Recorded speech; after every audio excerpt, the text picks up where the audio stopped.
Bethany here with Doggercise Dog Training. We're going to be using two dogs or puppies here to show how you can use the crate to calm down your dog. It's like a patterning behavior. Your dog does need to know some basic obedience, so if you haven't taught that yet, definitely take a look at my videos because we outline all of the basics. And we're going to be working with Winston, Min Pin, and Winnie, a golden retriever pup. So enjoy. Okay, so I'm doing this video with Winnie to show a calming technique that you can do. There's two main calming techniques you can do for a dog. She doesn't have any crate issues, but because of her fear issues, she could hear a noise in the house, start to hide, and then you could use this technique to just settle her down. You can also do the same technique with place, which I'm going to do in another video. But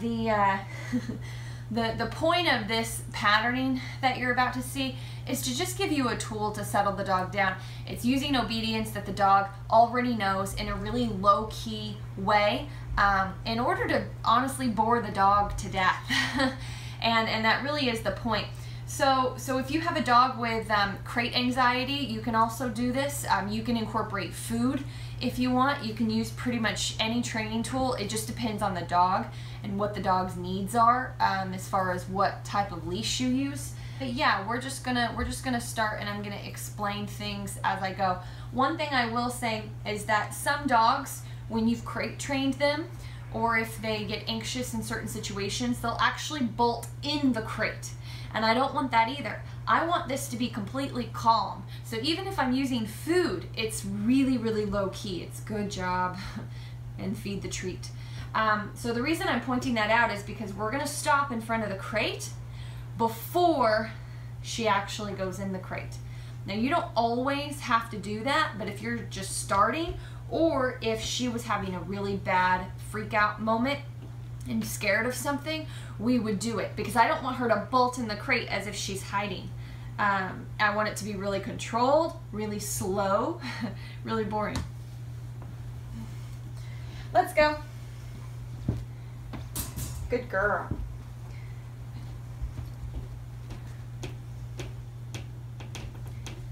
Crate.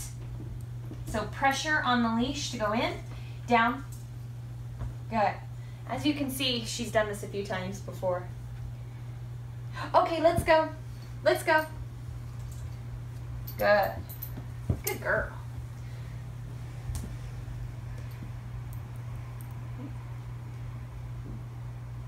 Crate. Good. Down. Good.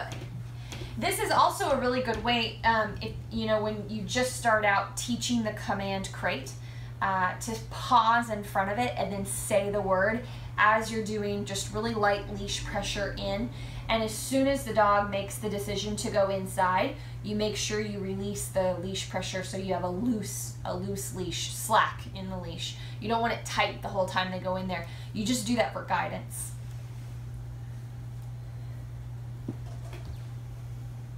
Okay, let's go. Good girl. Good. Crate. Down. Good. Let's go. Good. Crate. Good. Down. Good. Let's go. Good girl. Good girl. Crate. Good. I was trying to see if she would do it without the leash pressure. She kind of hesitated and thought about it for a second. Good girl. That's the first time, that she'd been prompted without the leash. So that was good. Let's go. Good girl.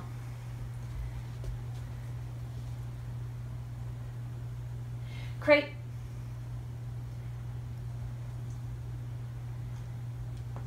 Crate. Good. Good girl. Down. Good. Good. All right. So eventually you would phase out all of those things. Eventually you'll just be able to say crate, and she'll go to the crate. Yes.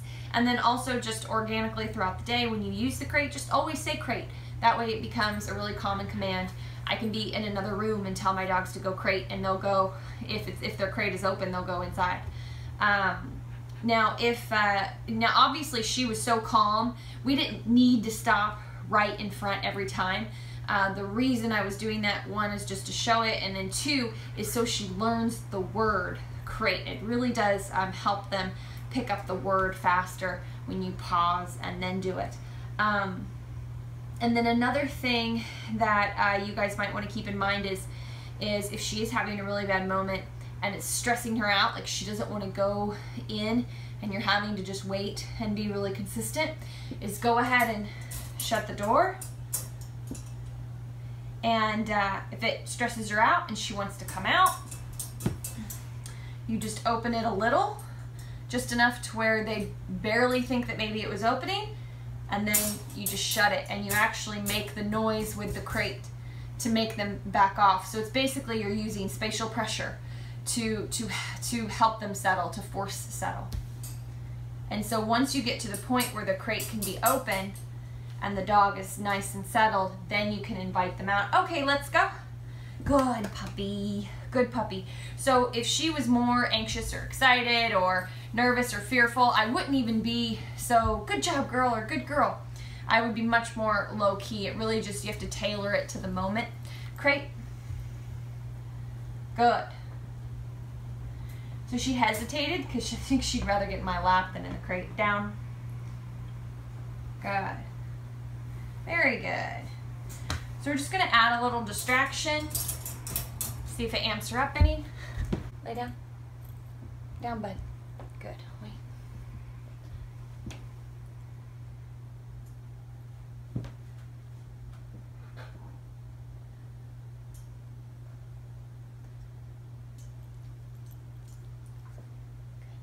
Good. Good girl. Good. So that was a good distraction.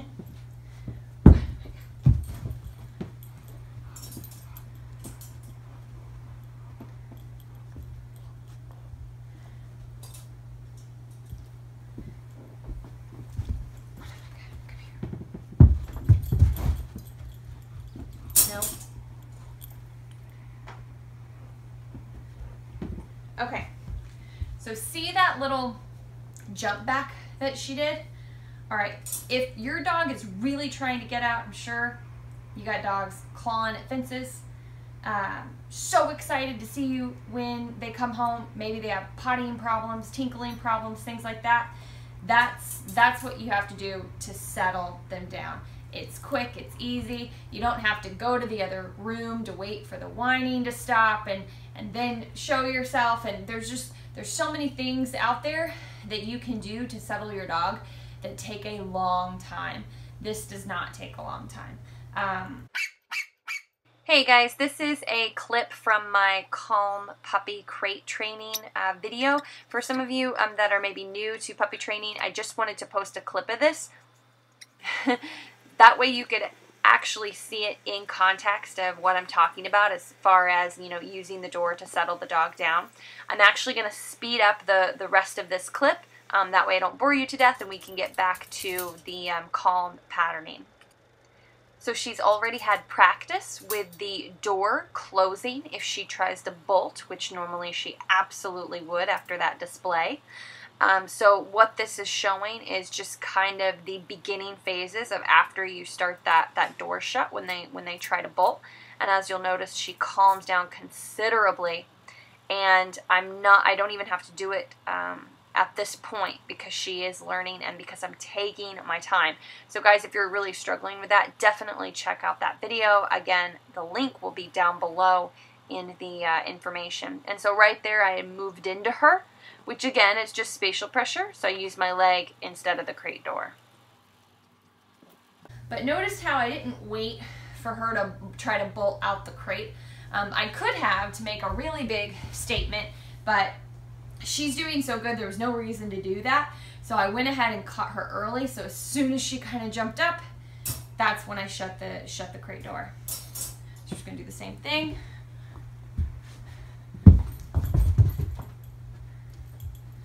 Good boy, Dusty.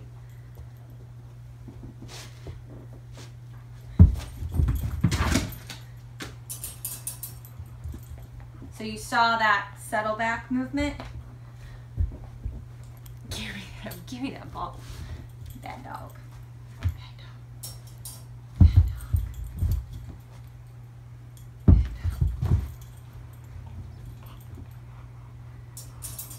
dog. Good. Drop it. Sit. Sit. So this is really good. And again, it's because we've practiced this before, and because she's already happy in her crate. She doesn't have any crate issues. So this seems so easy because it is pretty easy for her. This is minor stuff. Sit. Nope. No. Down.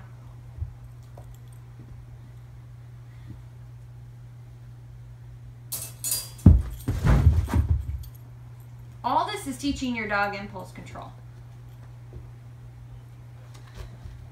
And there's lots of things you can do. If you don't have a dog to act like a maniac in front of... Nope. All right, so something like this happens because I'm talking. You don't make a big deal about it. It's just a clean no. And then reset. Crate. Down. Good. So that was great because we're just teaching here. So there's no reason for me to yell or make a big deal, bad dog, like the dog's going after a squirrel or running away or something. We're just teaching. So it's very low key, very firm, no emotion, no, reset, go again. It's as simple as that. Dusty, come here.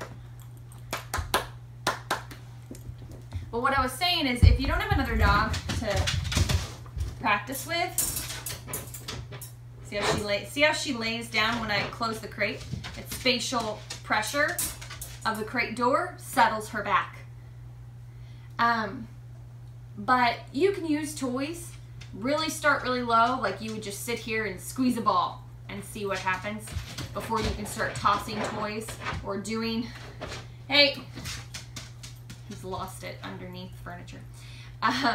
Before you start upping the ante to other things. She's already been doing some calming work in other areas. So again, that's why this seems so easy. But when you first start out doing this, really start low, okay? Yes, really start low. And even when she, lay down, get your butt out of the way, lay down, there you go. So even when she goes back to her new home and she starts this new routine, they will also start really low key because she'll be, you know, back in her home environment. Yes. So here's a very different case. This is a very anxious dog that will actually scream in the crate if you shut that door or if he thinks he's going to be left in there. So we worked on just learning obedience and learning how to give in to leash pressure. As you can see, this is really raw footage. I'm literally in shorts and a t-shirt. I know it's not professional at all, but I did think it was really great to just show a different type of dog, the type of dog I'm talking about. So here I'm giving some distance and I'm using food. I'm using food to reinforce that the crate is not evil and there's no need to scream. So there literally is lots of short bouts of doing this combined with everything that you've seen previously. Also with a lot of other calming techniques as far as on the walk and using place command. So I just really wanted you guys to be able to see a different point of view and how the patterning can work with a different type of dog, because you do have to, you know, change it up. We have absolutely no distractions here. And I'm repeating this clip so you can hear my tone. Good. Good. So he made the decision to lay down when my foot kind of moved in, which was kind of like the blocking. My tone is motivational, but it's not overexciting. I'm staying calm. Nope. So there you see me reset him because he's ready to come out of that crate. Now it's also worth noting that this is, you can tell that this is after a lot of practice. I think we were into day 3 or 4. So he's been doing this from day 1. So keep that in mind, that you know, being at a board and train and working this much, you know, this is where he's at for a really high anxiety, typical high drive, you know, min pin. So the difference that you're seeing here is I took the slip leash off of him because he's doing so well. Now this was something specific for this case. You could not handle him really at all unless he was snuggling up with you. If you tried to get him to do anything, you know, he would immediately revert to biting and carrying on. So this is kind of me just desensitizing him to me handling his collar, which is also positive reinforcement, which is also teaching him control and desensitizing him, you know, all at the same time, and, you know, just teaching him to give in to that, you know, just because someone grabs you doesn't mean you get to bite them. So that's what you're seeing here. I just wanted to point out, you know, why I started doing something different with him. And if he had been struggling, I would have just went back to the slip leash for a while. Any questions, you can email me at info@doggersizela.com. Check out our website, doggersizedogtraining.com, and don't forget to subscribe.